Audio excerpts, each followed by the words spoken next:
fundamental premise of multiplayer is that you are a product tester. You're somebody who's getting out there in the field, trying out new plasmids and seeing which ones of them are the most effective. So as a starting point, that gives us a little leeway to adjust the plasmids to make sure they are really well tuned for the multiplayer experience. Yeah.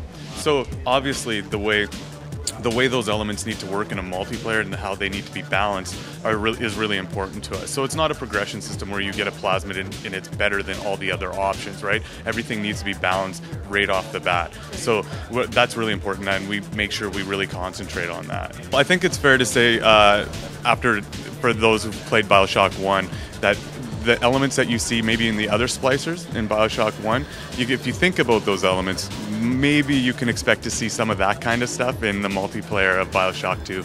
Well, you can't have Bioshock without a Big Daddy. There'll be a random placement in the map where it'll spawn eventually, and it's always different where it actually gets placed. And if you happen to stumble across it and discover it, you can interact with it. By interacting with it, you'll actually put the suit on, and you'll become the Big Daddy for as long as you can survive as the Big Daddy. But it's a total strategic point too, because if you know where that pickup is, you don't necessarily have to jump into it right away. You can either jump on it or you can sit around it and wait and see who else shows up. It gives you some interesting opportunities, which is what Bioshock is all about. We've removed the pipe dream minigame, of course, in order to promote the type of play that's necessary for the multiplayer game and just for that flow. So now it's time-based. You go up, you hold your button down, you hack the turret, and then at that point it's on your side. Yeah. And I think that's really our philosophy for the multiplayer game is we don't want to do things that are cumbersome. If there's still vending machines in the world, but those vending machines are places where you get your health, you get your EVE pickups. You get in there, you get out of there. We're not making you go through a whole interface for that, because what we wanted to do is take the Bioshock experience and translate it into something that feels really good in multiplayer.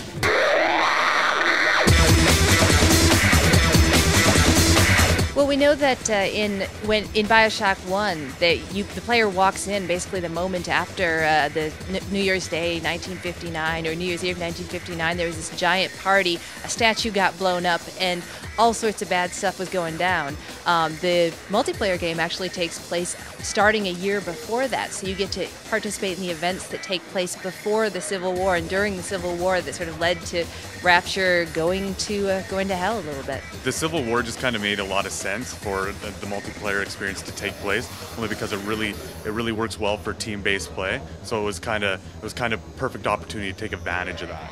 Right on. In addition, given the way Rapture works, if there was a company, it was all about capitalism, all about people trying to make money, make a profit off of whatever was going on. And so the company Sinclair Solutions saw what was going on with the Civil War and said, maybe there's an opportunity here for us to test some products, get some people feeling safer out in the world. You'll notice that we have turrets that are placed in the levels, and by going up to them and hacking them, they'll turn to your side.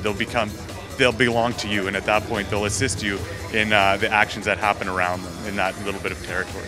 I think our key goal with the multiplayer is to give the experience of what it was like in Rapture before Jack got there, which is really a part of the world, a part of the storyline that people haven't had a chance to explore. Jack changed things up when he got there, but I think it's really interesting what happened. What happens in an underwater Art Deco objectivist dystopia when there's a Civil War on.